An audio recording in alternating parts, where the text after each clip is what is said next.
안녕하십니까. 안세 해결 대표 박유영 회사입니다. 오늘 701강은요, 가족 간 재산에 대해서 분쟁을 예방하는 상속재산에 대해서 합리적인 분할 방법에 대해서 한번 알아보겠습니다. 상속할 때는 가장 중요한 게 상속재산이 뭐냐, 순위가 어떠냐, 상속 비율이 어떠냐, 유류분이냐, 신고를 하고 공제금액을 정해서 세율을 정하는 것인데, 이에 대해서 이제 우리 안세정행처는 8월 28일자 특집에 이렇게 상속 증여 양도에 대한 구체적 자료를 축약을 해가지고 50페이지를 만들어낸 게 있습니다. 이걸 제가 오늘 강의하는 건데, 이 중에서 앞부분은 이제 세금 중요보다는 상속재산 자체에 대한 언급을 이제 해보려고 제가 강의를 하는 것이죠. 자, 상속재산이라는 것은 사망 당시의 재산 플러스 의제 상속 금액, 또 추정 상속 금액, 뭐 이런 것들을 다 해서 이제 추정 상속이라는 것은 상속인이 돌아가신 날로부터 만 10년 내까지 어떤 행위를 했는지 다 뿔 끌고 모아가지고 해보는 것이다. 얘기죠. 이렇게 상속재산이 결정이 되면 순위를 결정하는데, 순위는 이제 1순위가 상속, 직계 비속, 자녀, 그다음 자녀가 없으면 직계 존속, 위에 부모, 그 다음에 형제 자매까지 가죠. 형제 자매까지. 그 다음에 이제 배우자가 공동 상속을 하게 되고, 이 상속 사촌 이내까지도 형제 자매가 없으면 사촌 이내까지 넘어갈 수가 있어요.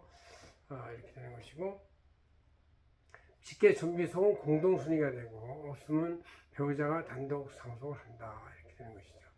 상속 비율은 같은 순위의 상속인 간에는 이제 균등하고, 배우자만 균등한 각각의 상속 지분 비율에 비해서 50%를 가산해서 배우자의 재산 축적 형성 과정을 중시하는 개념으로 되어 있습니다.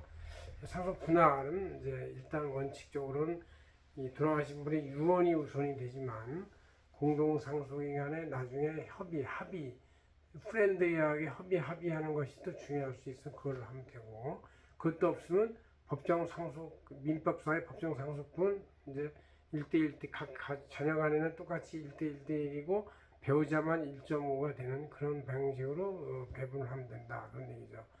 특별기여, 공동 상속인 중에서 누군지 특별 기여하면 그 금액을 합산해서 협의해가지고 빼거나 더해서 할 수 있다. 이런 것이 있고, 유류분이라는 것은 상속인들 중에서 뭐 좀 평소에 행실을 잘못했거나 효도를 안 해가지고 너무 적게 나오는 너무 적게 나오면 이제 불화가 생기고 분쟁이 생기잖아요. 그래서 그걸 없애기 위해서 특별 유류분원이라는 것이 있는데, 이제 그 모든 직계존비속 간에 배우자는 이제 자기가 민법상 상속 규정에 의해서 받아야 할 어떤 지분의 최소 50%까지 직계존속이나 형제 자매는 3분의 1까지 받을 수 있는 것이 유류분이라고 해요. 그래서 이제 유류분 가지고 또 분쟁이 많이 벌어지니까 이렇게 자기가 받아야 할 것보다 50%까지는 할 수 있다라는 걸 알아두시는 것이 중요하고,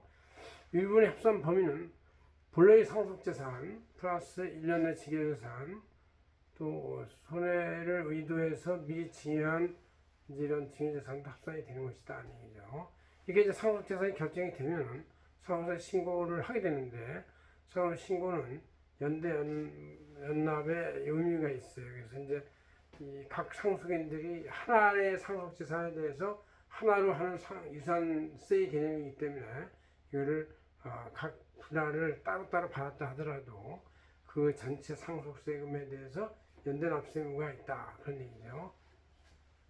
그 다음 합산 개념에서 이제 상속재산에 가산되는 것은 합산, 상속인이 10년 이내에 증여하는 것들, 또 상속인이 아닌 비상속인, 즉 손주들한테 5년 내에 준 재산도 합산을 하게 되고, 그 다음에 1년 대 처분, 5억 이상이 있고, 2년 이상 처분, 이런 것은 다 합산을 하도록 되어 있고, 이렇게 합산한 총 상속재산에서 공제 금액은 이제 자녀 등 일괄 공제가 5억이고, 배우자 공제가 이제 최소 5억부터 실제 상속재산 분할 받은 금액까지 비율대로, 그 다음에 최대한은 35까지 빼주는 것이 있다. 아니죠.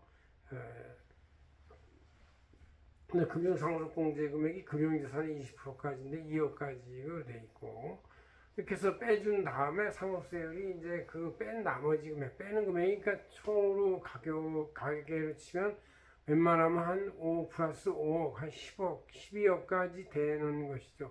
12억까지 되니까 실거래가로 치면 한 14억까지 된다고도 볼 수 있는데, 요새 그 이 아파트나 이런 값이 올라가지고 실제 14억 정도는 금방 채워져요. 그래서 웬만한 중산층도 상속세를 내는 시대가 도래했다, 그런 얘기죠. 그래서 상속세 폐지 운동이 벌어지기도 하고, 부담이 너무 세다, 개정하자 이런 안이 정부로부터 나오기도 하는 것이죠.